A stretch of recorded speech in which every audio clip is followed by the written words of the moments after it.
What's going on, everybody, and welcome back to the Hangout Spot where you already know it's real talk, sports talk, live from my man cave. It's your boy Johnny, and let's talk some football. But before we get started, just want to give a major shout out to my boys at OW Sports on Facebook, Vince, Stevie D. I appreciate you guys. They host a weekly podcast every Wednesday at 8 p.m. And yesterday they were gracious enough to allow me to come on and be a co-host where we talked about the Jets, we talked about the Bills, we also went around the league, we talked about a bunch of playoff teams that are currently in contention. We had an absolute blast, so make sure you tune in. I'm actually going to be a frequent guest on the show going forward, so lots of great things to come in 2024. So come and support your boy. Facebook Live, Wednesdays, 8 o'clock. We also stream on YouTube and on Twitter Live as well. Always a good time. Come out and support your boy. Now let's get into some Week 17 NFL picks. I'm going to be picking without a spread, just like last week. And I'm looking for a comeback week because I was only 9-7 last week. But there were a lot of tough games to call. This week is no different. We're going to try to get back on the right track, starting out with tonight's Thursday night matchup between my 6-9 New York Jets, who are traveling to Cleveland to face the 10-5 Cleveland Browns. If you are betting against the spread, the Browns are coming in as a 7.5-point favorite. The Jets have quietly ruined their draft position by winning the last 2 out of the 3 games, scoring 30 points in each of those wins. So you got to wonder, where the hell was this weeks ago when the games really matter? It's only fitting that the Jets will start to do this when they were already eliminated from playoff contention. If you're a fan that wanted them to lose out to get a higher draft pick, they're not helping you out here. If you're a fan that wants them to win out to try to end the season on a positive note, then you're probably a little bit more happier. Me, it doesn't matter to me either way. I don't knock either fan at this point. You just roll with the punches and see what happens. Either way, we're going to have to run it back next year, and there are going to be a lot of different changes. So it's going to be interesting to see how this offseason unfolds. But Zach Wilson, he's been ruled out, still in concussion protocol. Probably the last time we've ever seen Zach Wilson was that game that he came out at the half with that concussion. I don't see them bringing him back next week against the Patriots. So the Jets are going to roll with Trevor Siemian. And last week he was solid. I mean, he was competent. Wasn't great, but he wasn't terrible. I mean, he completed 27 of 49 passes, 217 yards. He had a touchdown, and he also led a late drive, which enabled Greg DeLay to kick a game-winning field goal. That game, the Jets were actually winning by 20 points at the half, and they did everything that they possibly could to potentially lose it. But they pulled it out at the end, and you got to wonder where this whole recipe, for success was on offense. Feeding Breece Hall, I've been screaming about that for weeks and weeks. They finally fed him both in the running game and in the passing game, and it resulted in 191 yards combined with 2 touchdowns. So again, running the ball, finding your playmakers in space, him, Garrett Wilson, that is the key. They should have done this weeks ago. Either way, they're facing a tough Cleveland Brown team right now that have won 3 in a row, mainly because they're riding the Joe Flacco train. 5 weeks ago, this guy was sitting on his sofa, and in 4 games, he's come in and added stability to that quarterback position. He's making plays, especially in the fourth quarter. And right now, they're riding, like I said, they're riding that train. I mean, he's passed for over 1,300 yards and 10 touchdowns. Good chemistry with Amari Cooper as well, who's having himself a very good season, over 1,200 yards receiving and 5 touchdowns. You got to give Kevin Stefanski credit because throughout all the injuries, the offensive line in Cleveland has been decimated. They lost their running back, their top running back, Nick Chubb, early in the season. Joe Flacco is their 4th quarterback that they've had this year.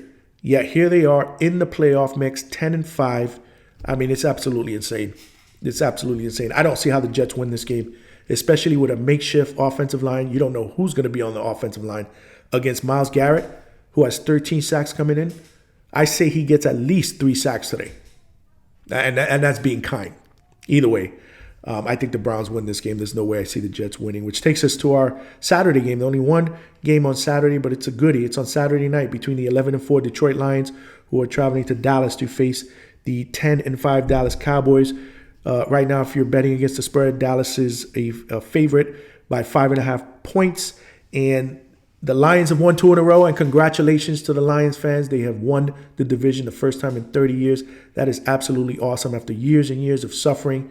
And trust me when I tell you, I know how that feels. Now you have yourself a good team with a really good head coach. I love what Dan Campbell is doing over there.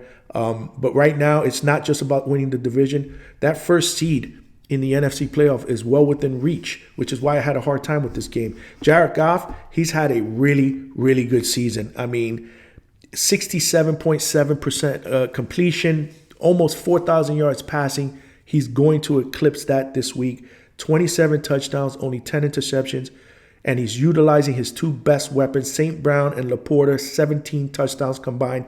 If the Lions can run the ball and balance it out, they're hard to beat. They can put up 30 points in a heartbeat against anybody. Dallas, they've lost 2 in a row. So you're concerned. If you're a Dallas Cowboy fan, you're a little concerned because in those last 2 losses, they've only scored a combined 30 points. And 5 games before that, they were averaging 38 points a game in those wins. So are they getting cold at the wrong time? Who knows? Who knows? Dak Prescott is having himself, an MVP caliber season, regardless of regardless of what's happened the last couple of weeks. If you look at it, I mean, he's passed for almost 3,900 yards. You got to think he's going to eclipse 4,000. 30 touchdowns against just 7 interceptions. That's phenomenal. It really is. The story here, though, if you're a Cowboy fan, is he going to be able to maintain this in the playoffs when the games really matter? If you're a Cowboy fan, that's what they're talking about behind the scenes. CeeDee Lamb is a stud. He's an absolute stud. 109 catches, over 1,400 yards receiving, and 9 touchdowns. The key here is Dallas is 7-0 at home, so they are a juggernaut when they are playing out in Texas. I had a hard time with this one because, again, the Lions are still trying to fight for that first seed. But I do like Dallas at home. It's hard for me to pick against them. So I'm going to pick Dallas Cowboys to win this game, which takes us to our full slate of Sunday games, the 1 o'clock games, starting with the 4-11 New England Patriots, who are traveling to Buffalo to face the 9-6 Buffalo Bills. Right now, the Bills are coming in as a 13-point favorite, which is a little high against a Bill Belichick coach team. But the Patriots lack talent. I mean, that's no secret. They have won 2 out of 3, and they are better on the road. They're actually 3-4 on the road. Bailey Zappi has been okay. He's been pretty decent the last couple games. Has added some stability to that quarterback position. Prior to that, it was musical chairs between him and Mac Jones, but it looks like he's solidified that spot, at least for the rest of the year. It'll be interesting to see what the Patriots do after the season. Last game, he had 256 yards passing and 2 touchdowns, which isn't too shabby. The Bills, though, they've won 3 in a row, and they have found their groove, and they're going to be a dangerous team if they continue to win and get into the playoffs. Right now, if the season ended, they would have the 6th seed, if I'm not mistaken. And again, once the playoff game starts, they have playoff pedigree. They're going to be a tough team to beat. The key here is to run the football and utilize James Cook in both the running game and the passing game. Limit the amount of mistakes that Josh Allen will make. But at the end of the day, it can't be denied. He's having himself another great season. Over 3,700 yards passing, 27 touchdowns. He does have 15 interceptions, even though they have calmed down a bit with Joe Brady as the coordinator. He's not as erratic. But the key here is he's rushed for 13 touchdowns. Again, Josh Allen isn't afraid to use his legs and run for a first down and get into the end zone. So you got 40 touchdowns combined for Allen. Again, MVP worthy. He's definitely going to be mentioned in that conversation. And he does have weapons. I mean, let's not forget Stephon Diggs, even though he's been kind of quiet lately. Over 1,000 yards, 8 touchdowns. Defense is formidable as well. They're 4th in average points allowed. Bills are going to be a tough team once they get in. And I know my boy Vince is going to be happy for me to say that. Either way, I just don't see how the Patriots win this game. I think they'll keep it close. I don't think the Bills will cover, but I still think the Bills will win, which takes us to our next game between the 7-8 Atlanta Falcons, who are traveling to Chicago to face the 6-9 Chicago Bears. The Bears are coming in at a 3-point favorite. The Falcons won last week, 29-10 over the Colts. They're still fighting for a playoff spot and potentially first place in the NFC South. It's not out of the question. Arthur Smith made the change. He went to Taylor Heineke. It worked. 229 yards, 1 touchdown. He provided that spark. The Bears, they've won 3 out of the last 4. Fields has been solid. He's been playing pretty well. 15 touchdowns, 3 rushing touchdowns. DJ Moore continues to be, one of the better wide receivers in the league. He has over 1,100 yards Receiving, 7 touchdowns. I like the Bears. I like the Bears in this game to win at home, which takes us to our next game between the 7-8 Las Vegas Raiders, who are traveling to Indianapolis to face the 8-7 Indianapolis Colts. Right now, the Colts are a 3.5-point favorite, but they need to get right. They've lost 2 out of the last 3, and they're fighting for a playoff spot. They lost last week 29-10 to the Falcons, a disappointing loss. Minshew, he has to start playing a lot better. He's been solid. He's been solid. Almost 3,000 yards passing, 14 touchdowns. He's not afraid to drop his shoulder and run into the end zone for a touchdown. He has 3 on the ground. But at the end of the day, he's got to ride Jonathan Taylor and Zach Moss. Taylor came back last week. Hopefully, Michael Pittman will come back and play this week, because if he does, that's 99 catches, 1,000 yards, 4 touchdowns. And he had some good rapport with Minshew. But Minshew's got to start to step it up a notch right now, especially, since they're fighting for a playoff spot.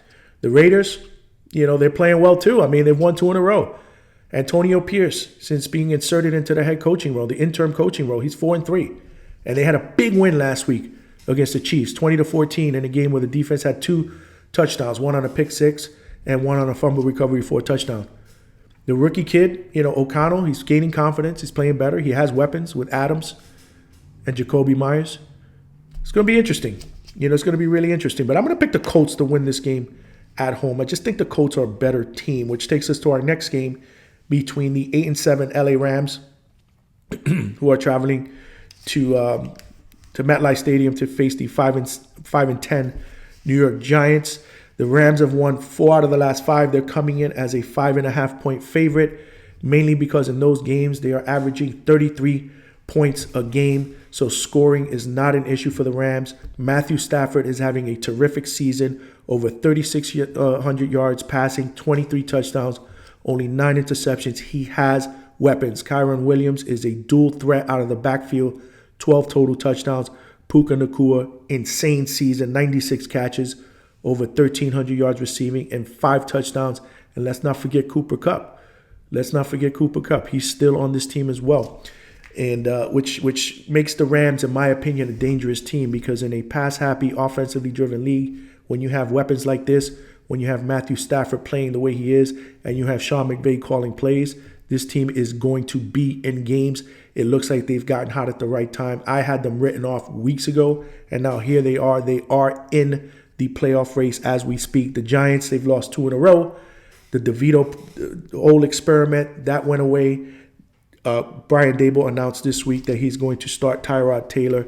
I was I didn't know about that one, because I kind of figured the Giants, since they are eliminated from playoff contention, they will ride DeVito for the rest of the season to see what he has. But I guess Daboll wants to finish the season strong, and realistically, Tyrod Taylor is the better option at quarterback. He's a veteran. He can move in the pocket.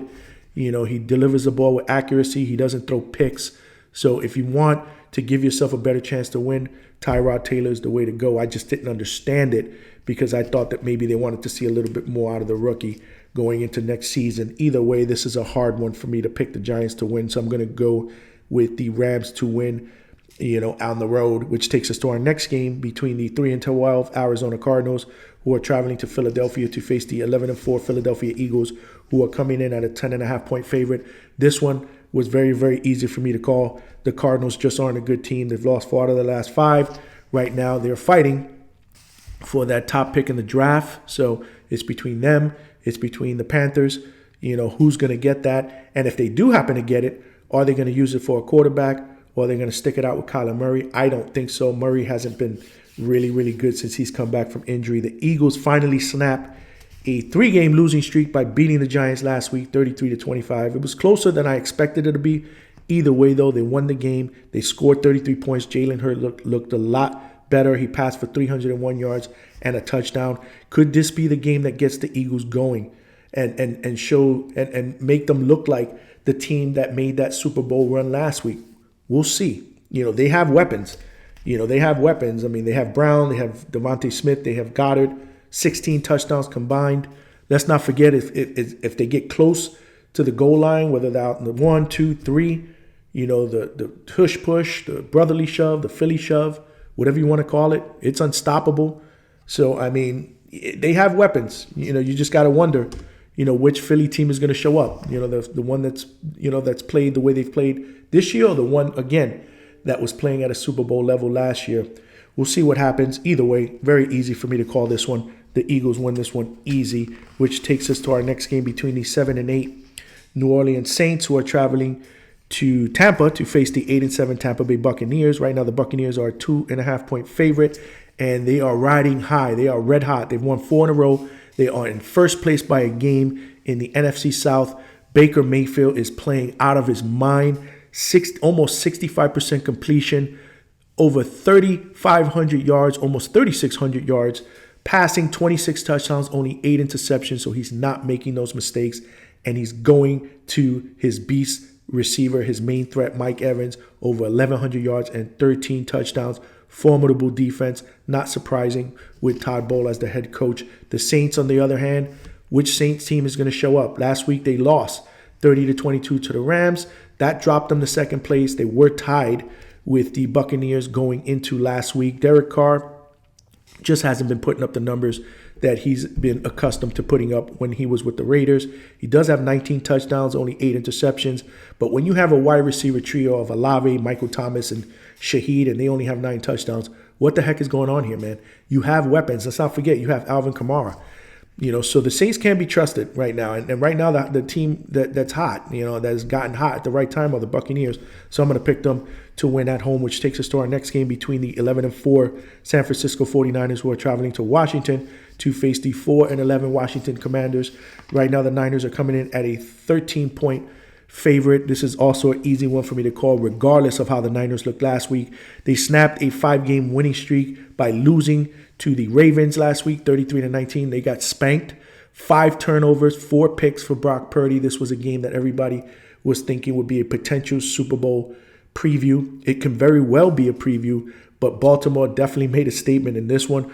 Doesn't change the fact that Purdy is having himself an MVP caliber season. He just had a really, really bad day. It'd be interesting to see how he bounces back. If anything, this is the right team to be able to do it against. But look at these numbers. I mean, over 4,000 yards passing, almost 69% completion percentage, 29 touchdowns, and he does have the 11 interceptions, and he's going to have to battle his own teammate, because Christian McCaffrey is going to be in that MVP conversation as well. I mean, almost 2,000 yards, both receiving and on the ground, 21 touchdowns combined. That's absolutely insane. Purdy has weapons. Ayuk, Kittle, Samuel.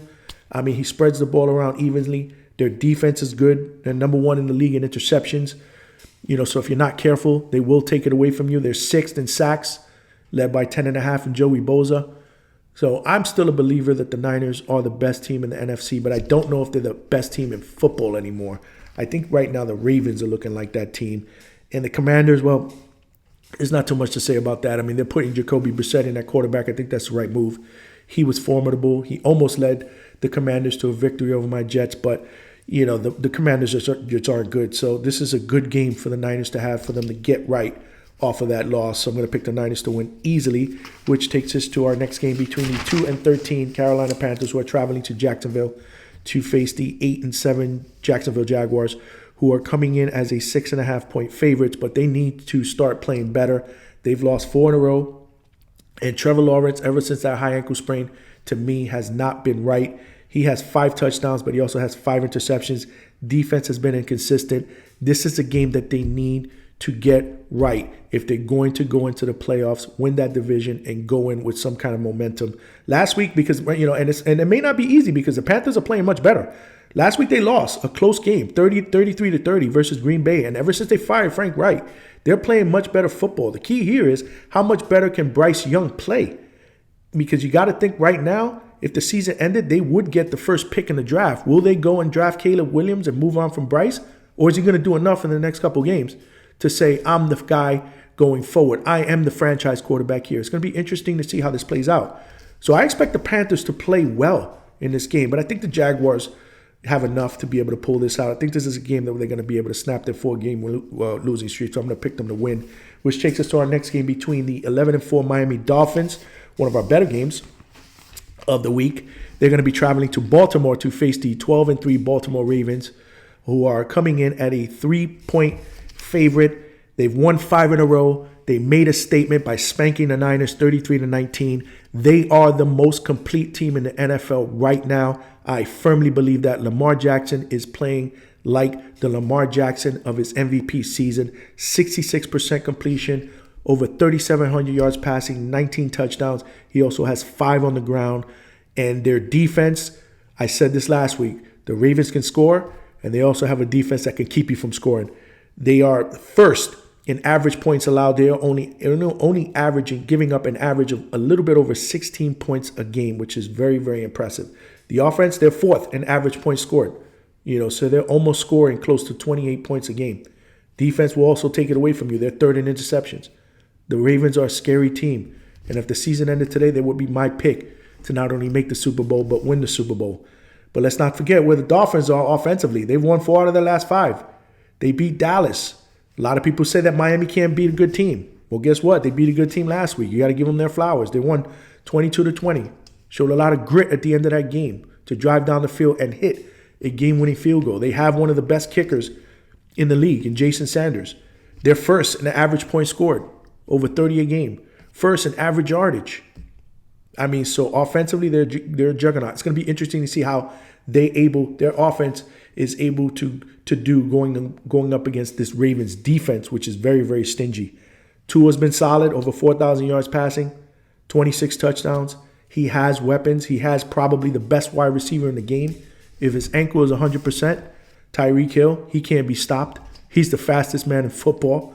106 catches, over 1,600 yards receiving, 12 touchdowns. The biggest story for him is he going to get to that 2,000 yards receiving and eclipse that? Because if he does, you got to really, really consider him as an MVP this year.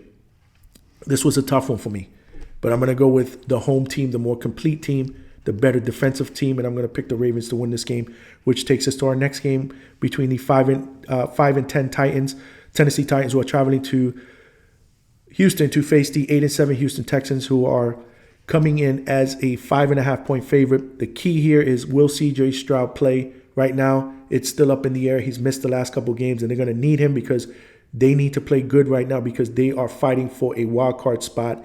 Titans, they've lost 2 in a row. They just aren't a good football team.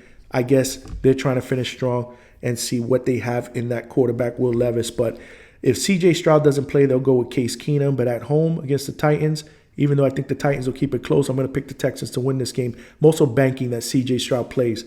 So hopefully he will, which takes us to our 4 o'clock games. The first one being the 8-7 Pittsburgh Steelers, who are traveling to Seattle to face the 8-7 Seattle Seahawks. Right now, the Seahawks are a 3.5-point favorite. Playoff implications for both teams. The Seahawks have won 2 in a row. They put Geno Smith back in the lineup last week, and it turned out well. He passed for 2 touchdowns. And you got to think that at home, they're going to be pretty tough, because if the season ended right now, they would have that last wild card spot. So they're playing not to lose that wild card spot. The Steelers, they won last week. It was an impressive win over the Bengals, 34-11. You got to give Mike Tomlin credit. He knew Mitch Trubisky wasn't that guy. He pulled him, put Mason Rudolph in, and he had a great game. 290 yards passing, 2 touchdowns. George Pickens had himself a monster day, 195 yards receiving and 2 touchdowns. But I think this is a tall task. I do. I think Seattle right now is going to probably start to right the ship a bit, get a little bit more consistent. Playing in Seattle was never, ever an easy thing. I'm going to pick the Seattle Seahawks to win this game at home, which takes us to our next game. The 5-10 LA Chargers are traveling to Denver to face the 7-8 Denver Broncos. Right now, the Broncos are a 3.5-point favorite. And the story with them is they got to get right, and they got to do it with Jarrett Stidham, because Sean Payton announced that Russell Wilson has been benched. And that was a shocker to me. But then again, when you start looking at the numbers, it really doesn't, it does make some sense, because there's been some friction between those two pretty much the whole year. And I got to think that Sean Payton really wasn't a fan of Russell Wilson running his offense. If you look at Russell Wilson's stats on paper, they look decent, but, sometimes stats don't tell you the whole entire story. He has been inconsistent. He's missing open receivers. He's taking unnecessary sacks. He just hasn't been making good decisions. And you got to wonder, is he washed up? Obviously he's an older player, but I think that he's probably played his last game as a Bronco. I don't see how they go back to him, so they are going to be looking to either release him or move him in the offseason. They lost 2 in a row, but again, they got to get right, because they are also, trying to fight for that last playoff spot. The Chargers aren't a good team. They've lost 3 in a row. They did give a valiant effort against Buffalo last week, and you kind of knew that was going to happen with a new interim coach. It usually tends to happen. But again, they lost. No Justin Herbert, no Keenan Allen, rookie quarterback. I don't see how they win this game. I don't care who quarterbacks for the Broncos. I think the Broncos win this game, which takes us to our next game between the 8-7 Cincinnati Bengals, who are traveling to Kansas City to face the 9-6 Kansas City Chiefs. The Chiefs right now are coming in as a 7-point favorite, and they need to get right as well because they've lost 3 out of the last 4. And that's shocking to me. Right now, if you look at Patrick Mahomes, he's showing he's going through some adversity, right? So he's in uncharted waters right now. So he's showing a lot of emotion. And, many fans aren't used to seeing that. But again, he's used to winning. And right now he's had a tough time. His receivers, lead the league in drop passes. His only true threat has been kind of quiet the last few games. Travis Kelce, even though, again, he's the best tight end in football. So at any given day, kind of, those two can go off. Mahomes is having a great season. If you really look at it, I mean, even with, the wide receivers and all the issues that they've had there, almost 4,000 yards passing, 26 touchdowns. He's thrown a lot of picks. He's thrown 14 picks. A couple of those haven't been his fault. But either way, I mean, I just don't know what to make of the Chiefs right now. Part of me thinks that, when the real games start in the playoffs, they're going to turn it up a notch. Championship pedigree, former Super Bowl champions. But let's not forget, they're probably going to be playing a road game, their first road game in a long time. In that first round. So how do they do, as the away team? It's going to be interesting to see. The Bengals, they snapped a 3-game winning streak. They were riding high. Last week they lose a disappointing game to the Steelers, 34-11. Rough day in the office for the rookie, Jake Browning. His first true game where he had a lot of adversity, threw 3 picks, but he's been pretty solid. I still like what Zach Taylor is doing with Jake. If he can minimize the turnovers and bounce back from this game, this is going to be key. What kind of a game is he going to play?